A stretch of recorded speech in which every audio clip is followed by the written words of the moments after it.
રાજકોટ મહાનગરપાલિકાની તિજોરીમાં 1/4/2025 હાલ દિવસ સુધીની અંદર 1,92,359 અરજદારોએ મિલકત વેરો ભરેલો છે અને રાજકોટ મહાનગરપાલિકાને મિલકતની આવક 121 કરોડની થઈ છે, જે રાજકોટ મહાનગરપાલિકાને ખૂબ સારી અત્યારે વેરા વસૂલાતની સારી એવી આવક ઊભી થઈ છે.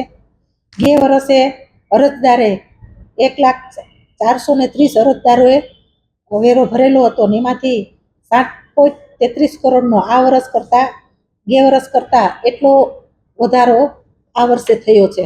એટલે રાજકોટ મહાનગરપાલિકા દ્વારા વેરા વસૂલાત જે રાજકોટ મહાનગરપાલિકાના બધા આપણા જે નાગરિકો છે એને પોતાનો ચાલુ વર્ષનો વેરો ભર્યો છે અને એનો લાભ પણ એને લીધો છે. હજી કોઈને વેરા વસૂલાતની અંદર વેરો ભરવાનો બાકી હોય તો આ સ્કીમનો પણ લાભ લે અને વહેલી તકે રાજકોટ મહાનગરપાલિકાનો વેરો ભરે, તેને એની આવક પણ કદાચ અત્યારે વેરો ચાલુ છે તો એની આવક પણ વધારે થશે.